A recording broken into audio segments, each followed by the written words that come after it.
Hello there and welcome to Historia Lothiana Live, except it's not live, it's being pre-recorded. I'm Abby Archer and this is the Fat Frier. Hello there, how's it going? Yes, and everything is improved. Not only is it not just audio only, you can see us in our cameras as we talk to each other on Discord. Anyway, Frier, let me just explain what's happening. Basically, I've run out of YouTube videos. I can't make any more because of lockdown. So we're basically going to be talking about all the weird shit that I've always wanted to talk about, but isn't Edinburgh related, right? And we always follow a theme, but yeah. So just a quick question.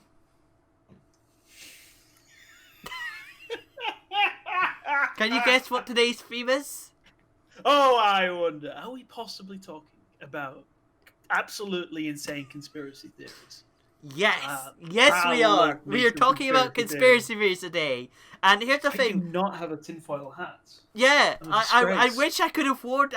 Here's the thing. I didn't warn you because I wanted it to be a total surprise. I wanted you to see me put the tinfoil hat on and just go, what the fuck? But no, seriously, I don't think I'd have enough tinfoil to cover all my hair. Oh, God, I had to ask my dad for tinfoil. I was like, what do you want it for? Anyway, as we're saying, we're doing conspiracies. Anyway. We're doing conspiracies, but we're not going to do conspiracies that actually happened, like MK Ultra or the business plot. Yeah, I was just thinking. Yeah, we're not going to do those, and we're not going to do like the ones that are particularly current right now, like things like the world government created the coronavirus and everything. No, we're going to do stuff that's in the past and is particularly bonkers. Okay, so don't worry. There are a few great ones. There are some great ones, and I always love a good conspiracy theory, even if I don't actually believe in it. And I especially love conspiracy theories that are just totally off the wall. Okay, so here's a question: are you familiar with flat Earth theory? Now don't worry. Now here's the thing: we're not going to do flat Earth theory. We're going to do its more bonkers older cousin. Okay, we're going to be doing hollow Earth theory. Now, here's the thing about hollow Earth theory, right? This was actually a genuine theory put forward by Edward Halley, the guy who discovered Halley's Comet, because we didn't know what was in the Earth, and basically said, right, I think the Earth is hollow, and it has sort of like it's like a Matryoshka Russian doll of Earths. It just goes smaller and smaller and smaller and smaller, and we didn't know any better. He didn't know any better. It was just a hypothesis, and it didn't go any further, and it was finally disproved in 1735, okay? However, people still sort of believed that the Earth was hollow. I'm going to talk to you about one particular believer in this, and a very important believer who actually got some followers, right? So, we're going to talk about a guy called John Cleeveson Jr., okay? And he was quite an early proponent. He was born in the late... Oh, bloody hell. I should take this off, shouldn't I? Oh, no, you can't lose the tinfoil hat. the lizard people will control me. They'll get into your head, they'll get into your mind. Yeah, anyway. Basically, John Cleeveson was born late 18th century, and he was a very early proponent of a modern hollow Earth theory, right? He was born in New Jersey. He fought, and as well as fighting in the War of 1812, where the British burnt down the White House, which is always something I like to brag about with Americans. We burnt down the White House. Even though I don't even identify as British, that's the only thing I really say. Alongside being that, he was a trader, but not a very successful one. And whilst working as a trader, he came to a very odd conclusion whilst contemplating the rings of Saturn, right? And it was this, right? That the Earth was hollow, that had holes in the South and North Pole that you could go into, and you could go and explore and do shit and that. And he came to this conclusion. It was mad for the time, okay? Now, usually when people come up with weird fucking theories like this, pardon my French, usually Swearing. it It's stays. good Christian. Yeah. No swearing, my good. No swearing. No swearing in my good Christian historical YouTube channel. Nothing good and Christian about this. But no, anyway, as I was about to say, usually when people come up with a mad idea, that most would tell like a couple of their friends and it would stay within the village, okay? And this was before the internet, of course. Oh yeah. Now, usually it would stay within the village, but there's a wee problem with this. And I'm going to very quickly switch over to the switch over to the browser. And I'm going to send you something, because unfortunately, our fine fellow here had access to a printing press, and he sent this. He sent this letter to governments, state capitals, and congresses and embassies all across the world. Right? Oh no. Yes. Oh no. Let's see this. I declare. I declare the earth is hollow and habitable within. Do you want to read it or shall I? I'll read it out. Okay, read it in the most dramatic way possible. Dyslexia, don't fail me now. To all the world, I declare the earth is hollow and habitable within, containing a number of solid concentric spheres, one within the other. And it is open at the poles 12 or 16 degrees. I pledge my life in support of this truth, and I am ready to explore the hollow if the world will support and aid me in this undertaking. Oh my god. He apparently sent this, much to the chagrin of state capitals, the US government, and foreign governments, because apparently he sent this off to several kingdoms and things. So one day, imagine this, you're working at the British Embassy in America, year's 1818, it's not even a decade after the War of 1812, things are a bit hairy, you receive a letter, you open it up, and you're just sort of like, what the fuck is this? What? What is the fuck? What if the fuck is? So, let me just put it this way. I mean, like, imagine here's the thing. When people come up with conspiracy theory today, they go on the internet, they go on YouTube, they get their webcam or their phone camera, and they just scream into the web camera. Rant to the world. Right, and usually nobody watches it. But this guy just was like, yeah, screw it, I'm going to send this to every notable kingdom, republic, embassy. I respect the balls on this man. Yeah. Balls brass to do that. Just send it to everyone. That's confidence. I wish I had that sort of confidence in anything. Now, oh my god. Here's the thing. He did gain some followers, surprisingly enough, around his local area. And they called him, guess what they called him? Oh, what did they call him? Bear in mind, these are people who are just as nuts as he is. Don't tell me they called him the Messiah, please. No, they didn't. No. They called him They called him the Newton of the West, right? The vast majority of people weren't impressed, especially considering that they received these unprompted letters from this madman in Ohio, apparently. I think he was living in Ohio at the time. Just totally unprompted, but apparently he gained some followers, and he went on a lecture tour to promote his theory. He never wrote a book about it, despite him saying he was writing a treatise.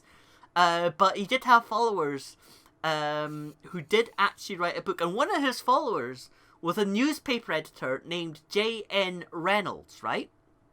Yeah.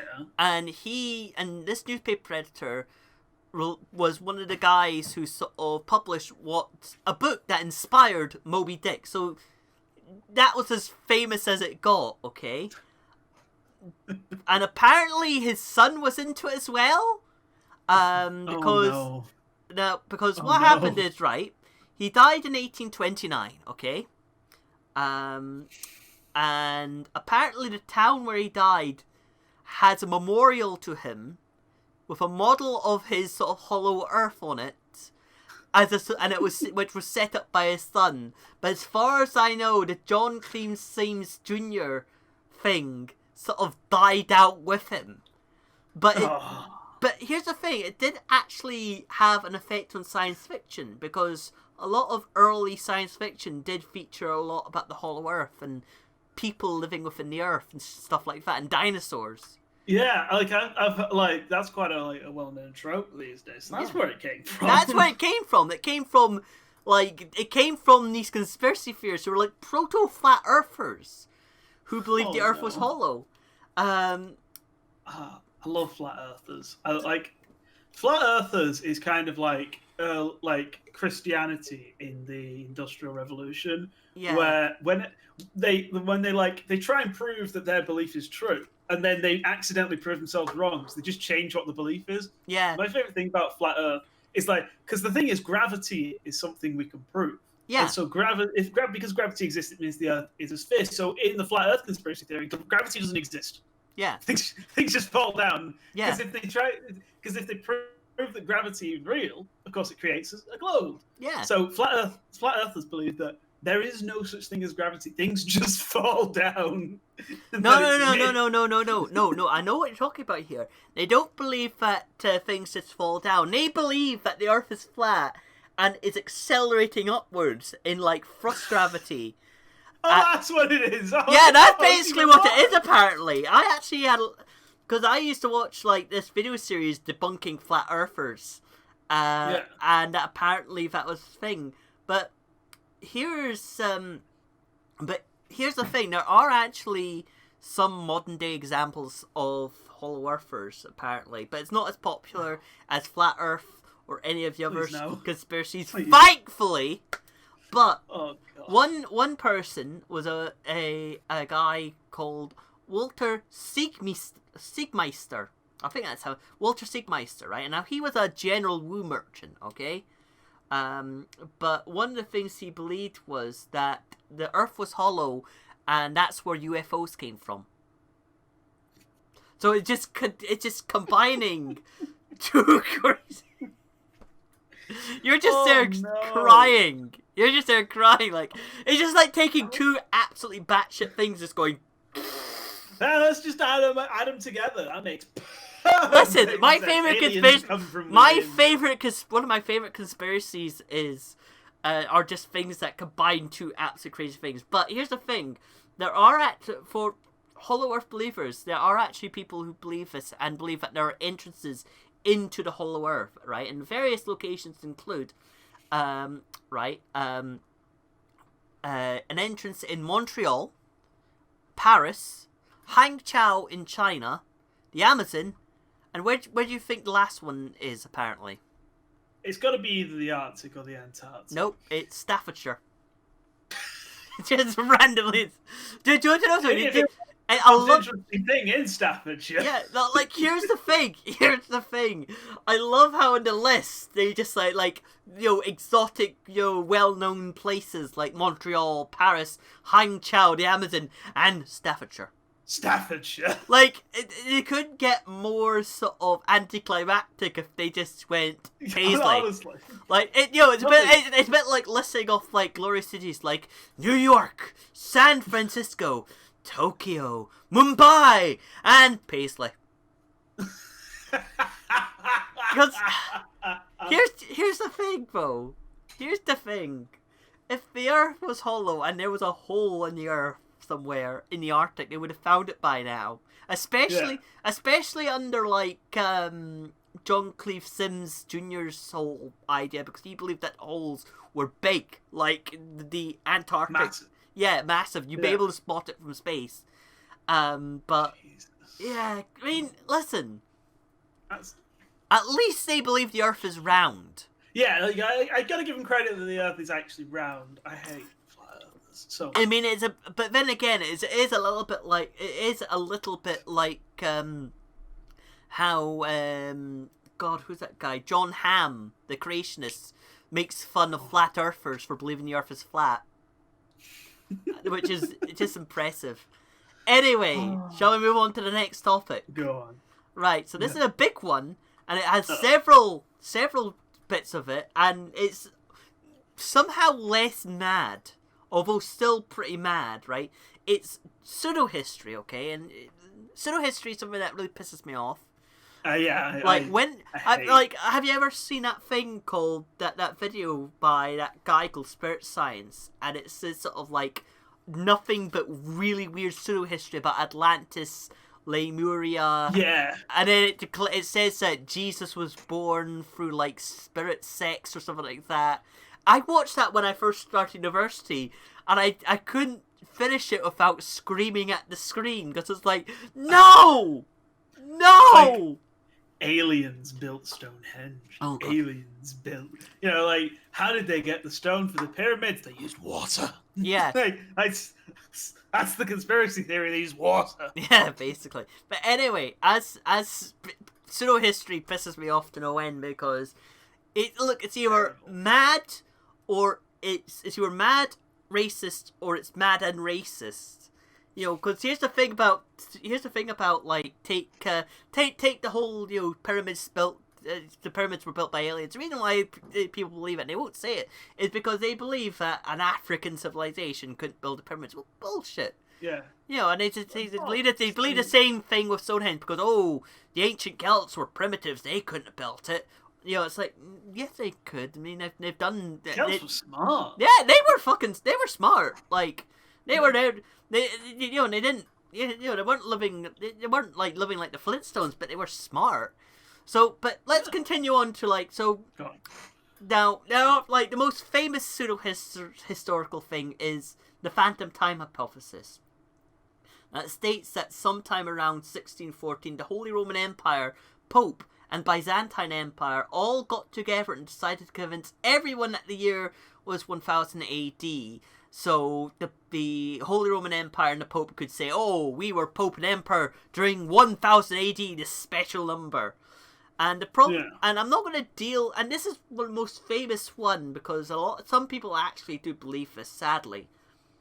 But it all falls apart when you realise that Europe was in contact with civilizations that used other calendars, and they probably would have noticed if suddenly the Europeans were saying, "Yeah, it's our year 1000 AD." Wasn't it 614 when we last talked to you? Oh no, that's not true. The Pope said so.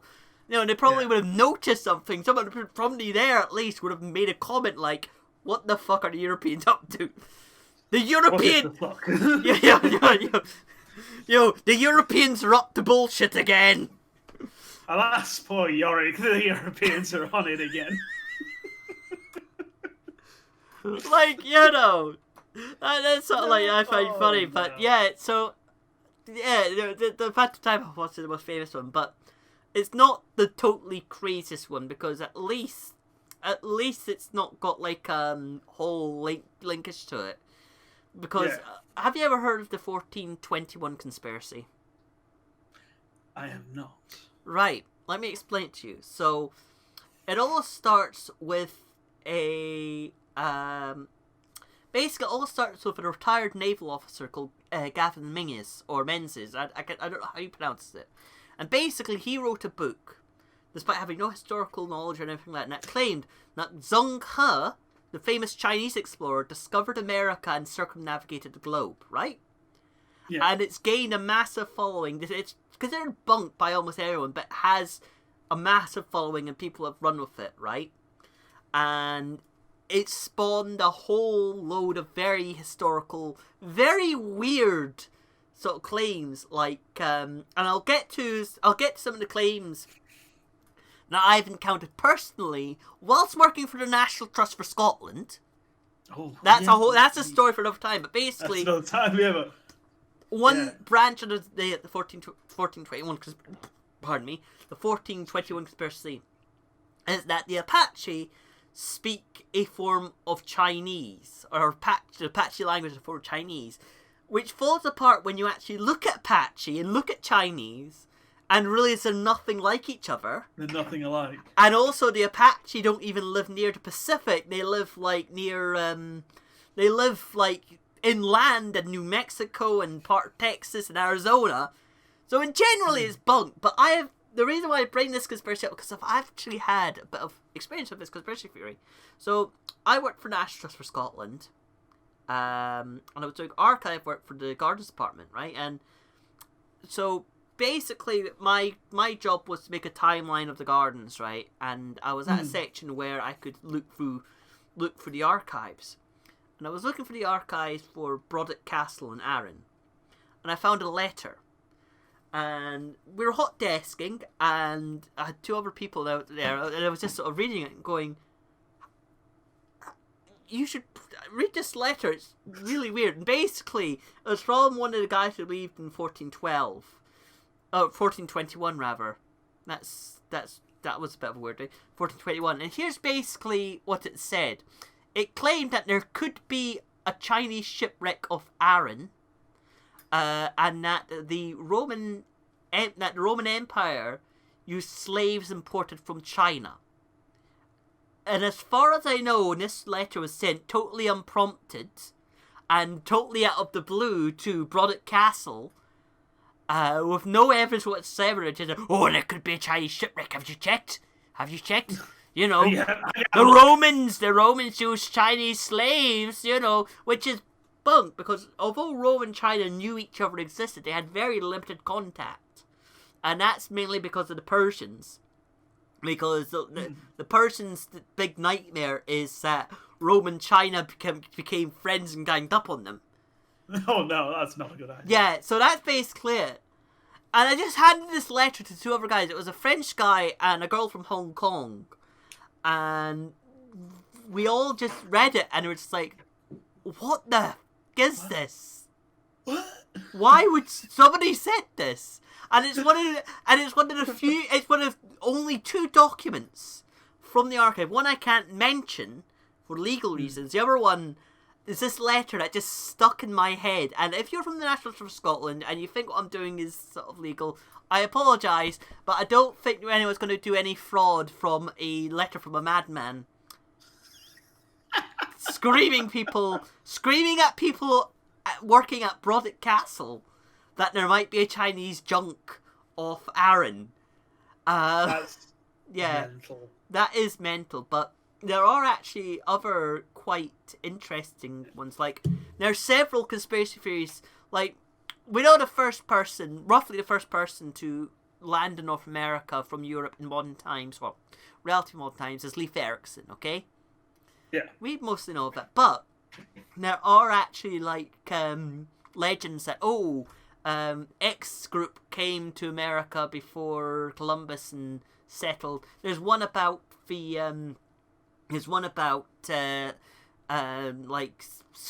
Scots from like Shetland coming over and discovering parts of America and stuff like that. But but this one's a bit mad, and basically it's like the 1421 conspiracy, but Welsh. Yes, basically that. So basically, here's the thing: in the 17th century, or the 18th century, 17th, 18th century, a legend appeared out of nowhere, saying that the Welsh Prince Madoc left with a fleet of people from Wales in 1170 and landed in America and set up a colony. And the legend is that unknown Welshmen got captured by a tribe in like North Dakota, and and they were about to execute him, and they heard him praying in Welsh, went, "Hang on, that's our language." And then they discovered that it was Welsh it was that there was a Welsh tribe of Native Americans, and it's mildly based on racism, I guess, because basically it's sort of like, how can you say that we don't claim this land? There's already Native Americans who are Welsh, so we're going to claim this land, that type of thing. Yeah, that's basically it. But it was actually promoted by quite an interesting organisation called the Daughters of American Revolution. who they believed it in the early days, and they were an organization that are basically people who are relatives or descendants of people who fought in the American Revolution, but they've since disowned the theory. But it's a bit of a weird theory that it's a legend about a secret Welsh tribe in North Dakota. It's mad. Yeah, it is pretty mad. But it's not as mad as the next one. But before we go, what's the maddest conspiracy theory you could think of? Well, I do have one, actually. Yeah. And it's one of those conspiracy theories that's completely insane because everybody says it as a joke. Yeah. But there's one or two people who seriously believe it. And it's about the royal family. And it's not that they're all lizards. Oh, yeah. It's absolutely hilarious. No. A genuine conspiracy theory. I love saying this is a joke, but people do believe this. It's Prince Philip. Yeah. Croaked in 2005. This is a genuine conspiracy theory that he actually croaked in about 2005, and using ridiculous science, they cryogenically froze him and continued his life, and they just thaw him out whenever he needs to be in public. I mean, I'm going to be honest with you, that's kind of believable. Have you seen the man? The evidence is, you look at him and you think, oh, Jesus Christ.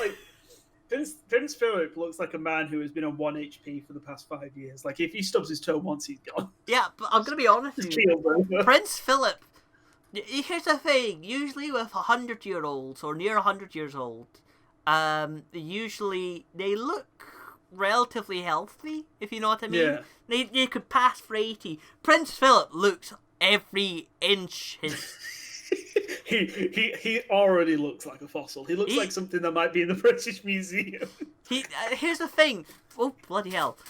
The Queen Mother reached 100, didn't she? Yeah. She looked better than Prince Philip does now, just before 100. I have a neighbour, bless her, and she's 97, I think. She doesn't look it. She doesn't look it at all. Wow. And she's still up and about and driving and everything. That's amazing. And then I look at Prince Philip and think, oh my God. Yeah. And so then I heard this conspiracy theory, obviously it's ridiculous. And then I looked at a photo of Prince Philip and I thought, hang on, they might be onto something here. You just look at it. Okay. I wonder, how people have music playing in their head all the time. I always have the elevator music. Do you reckon he just has the Pokemon low HP theme in his head? Oh my God. It just follows him around. No, my favourite conspiracy theory, this is a real doozy. Have you ever heard of Time Cube? Oh no, have you ever heard of Time Cube? No, the name rings a bell, but I think I might thinking of a TV show. It's not a TV show. Basically, there was a guy from America, and he died like 2000 something, but his website's still on the Wayback Machine. It was found by some guys on some forums, and it's just totally nuts. It's just rambling about this weird theory. He claims he's the smartest man. The guy claimed he was the smartest man alive, and he claimed that time is a cube, and it just goes on a big, massive, long rant. And he linked it to gender and stuff like that, and sexuality, and it was very weird. I mean, the other weird one was Temple OS, where a guy basically claimed that he made the next temple. He created an operating system from scratch and claimed it was the next temple of God. And apparently, you can still get Temple OS. And I wish I'm very tempted just to load up in a virtual machine or something to play about with it. But anyway, this one's a little bit more close to home. It's not in America, and it's not involving Hollow Earth. It involves a man named Sheen Manchester. Okay. Is he from Manchester? I don't know. I don't think he is from Manchester. Because I think if you got a last name of a place, you have to live there. Because if you don't, that would just be weird. I'm John Manchester and I live in Slough. Yeah, well, here's the thing. So basically, here's the thing. Now, I just want to watch your face whilst I say this, okay? Sheen Manchester is an author, claimed exorcist and vampire hunter, who also claims to be a bishop of the old Catholic Church? There's a lot going on there. Yeah, like that's you certainly know, a like lot. you know how there's always this one kid who believes they're an anime protagonist. You know what I mean? Like, in fact, no, there's a whole anime based on that sort of middle school experience where you believe you're an anime protagonist or something like that. You know, it's a bit like those kids on the internet who say, "I am a vampire. I am actually 100,000 years old." Oh, don't. Yeah. I went through a cringy vampire phase. Yeah. I didn't believe I was one, but I Most wanted people go through a cringy phase. It's like that cringy phase, but it's like he's not grown out of it since the 1970s. So he has no evidence to back up being a bishop of the old Catholic Church. But, and this is a big, massive, large but. Big old but. Oh, I just got like a... Sorry, I got a message. I am going to send you... I'm just going to very quickly go over here and I'm going to send you... The people at home will be able to see this picture, but I want to send you a picture of this fine-looking man. In fact, I probably should have sent you the picture before I told you about him. He somehow doesn't look anything like and exactly how I imagined him. Oh my god. That's a lot. There's a lot going on in this one photo right here. Yeah. My goodness me. It looks like he's got mutton chops, but he's cut them in short. He's just like he looks. Listen, if you were going to turn around to me and say, "Okay, picture a exorcist vampire who is a bishop of the old Catholic Church." Yeah, I would pretty much picture this guy. Do you know what he looks like? He looks like a character from Good Omens. He does, doesn't he? He looks like a character from Good Omens. He does sound, and I'm going to be honest with you, he does sound like the Witchfinder Colonel from right. So basically, what happened in 1970. Manchester, who at the time claimed to be president of the British Occult Society, along with a tobacconist called David Farrant, claimed there were several ghosts and a vampire loose in Highgate Cemetery, right? And this where else the ghosts gonna hang out? And this turned out to be quite a big thing because it got press and TV coverage, and they claimed that they were going to hunt down the vampire. And apparently, after something was broadcast on ITV, mobs of thrill seekers swarmed the cemetery looking for this vampire. And this, by the way, is something that actually kind of did happen in Glasgow, at the Glasgow Metropolis, once or twice. So,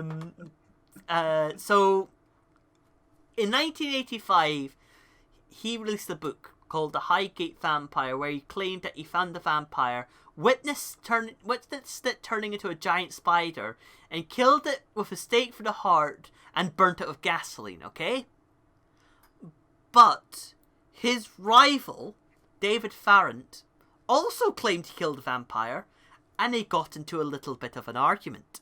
Oh, they got into a tiff. They got into a tiff, and they had opposing stories about the vampire, and it got into a massive feud, right? And this feud continued on before the book was before the book was published, okay? Because in the late 70s, they released, or at least, I think Sean Manchester released a poster.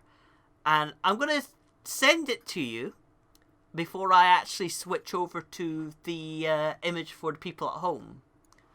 And because I want every one of them to see... actually, no, I'm going to switch over to the thing first. There we go.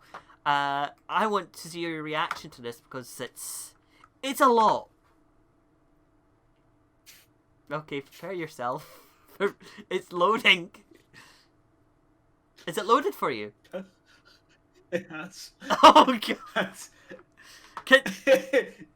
Would you like me to read this out? Okay, let me just switch over to my browser for a second. Okay, so let me just read out to you.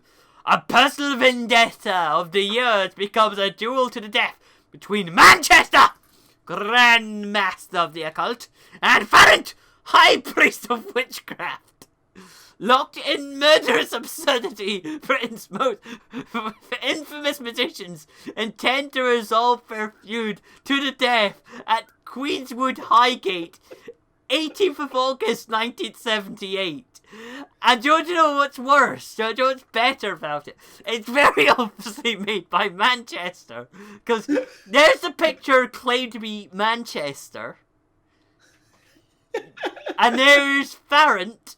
Farrant looks like Murdoch from the...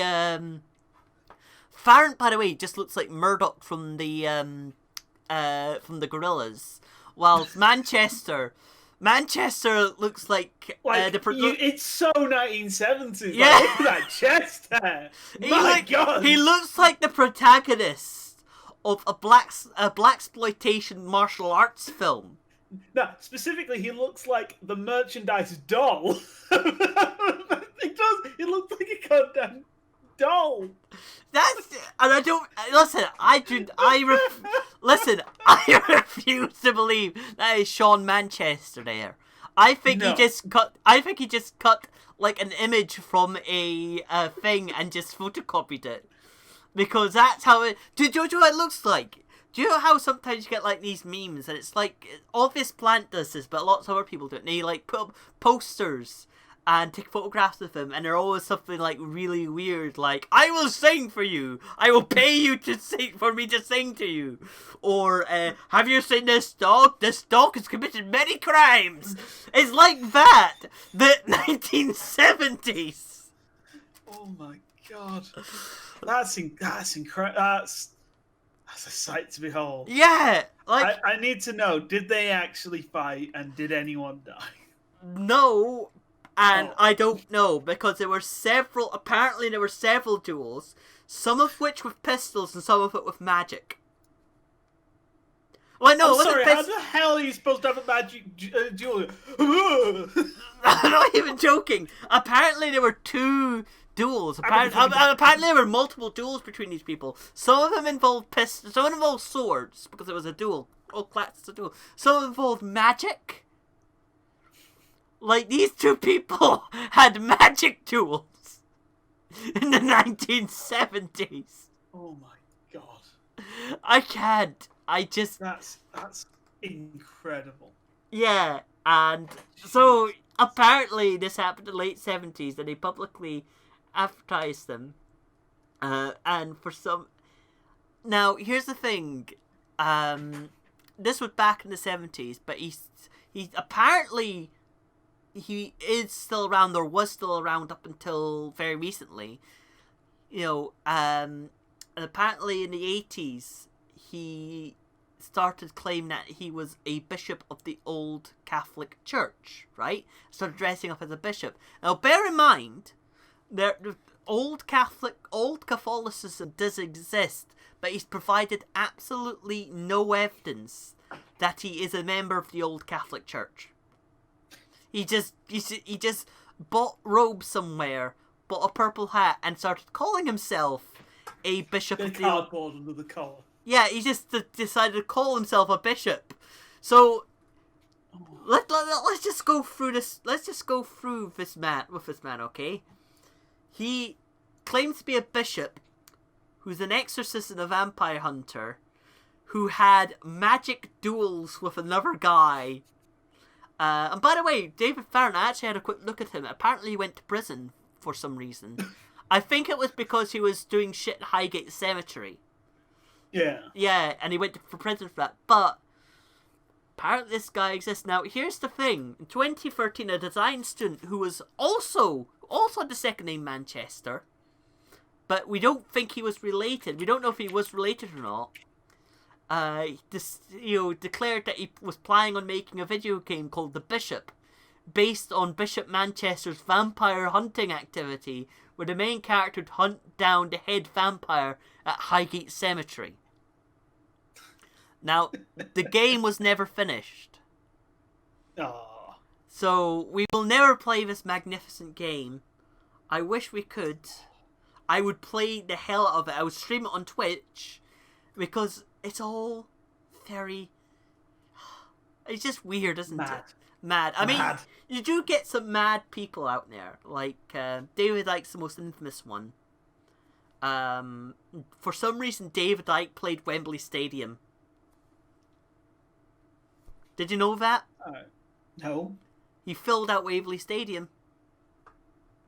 That's impressive. You can get a DVD of him at Wembley for some reason. How the hell did a conspiracy theorist... Oh, well, actually, no, that didn't surprise me, actually. But no. Yeah, it's Wembley. Yeah, Wembley Stadium. Just... Anyway, that's pretty much us finished. Pretty much. Do you have anything to add? I mean, there is one conspiracy theory which I believe for the longest time was false, and then it turned out to be absolutely true, and I remember it floored me. What? So you know Blackbeard, the famous pirate lord, Blackbeard. Edward Titch, Yeah. Blackbeard himself. And obviously his ship was the Queen Anne's Revenge, and he went down in a blaze of glory and was hung, I think? Yeah. He was caught and hung. And I thought, not a real thing. I only found out, and this is like 5 years ago, not only was he a real person, but the Queen Anne's Revenge was a real ship that still exists on the seabed. They know exactly where it is. It's off the coast of America. Wow. It's still there. I knew Blackbeard was a real person for ages, but did you know where the word name Queen Anne's Revenge came from?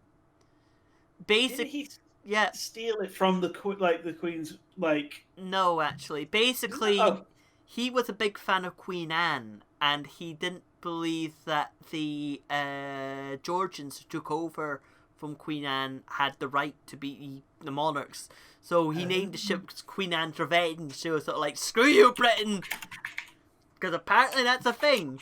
Anyway, that's us finished, apparently. I can take the hat off. I don't know what I'm going to do with the hat. I might keep it. It'll keep the things. It's like, oh god, I just remembered the Faraday cages people have been buying off Amazon. Oh god, you heard about this? Yeah, I wouldn't. People are scared of 5G. This is the last conspiracy theory. People are scared of 5G. Some legends, I respect the hustle, have been playing into this and been selling £150 Faraday cages that you put over your Wi-Fi box to stop the 5G being emitted. And of course, it just stops the Wi-Fi. But you paid £150, and they literally say, because they say in the product description, we'll turn off your Wi-Fi, no refunds. They can't get refunds, and some people are making bank off of this. And all of the reviews are like, this stopped my Wi-Fi. And yes, of course it did. It's a fucking Faraday cage. It didn't. Yeah, anyway, this is the end of Historia Lothiana not live. If it's a lie, it's just a total lie. We're not even live. We're doing this on our premiere, but we're not live. So anyway, as I was just about to say, my name is Abby Archer. I've been the Fat Frier. And if you want to donate to this, feel free to go to co-free.com/Historia Lothiana. Please feel free to subscribe, and hopefully we will see you soon. Donate or I'll be disappointed. Yes, I'm donate. very disappointed. Yes. But anyway, thanks for watching. We will see you probably next week. Goodbye.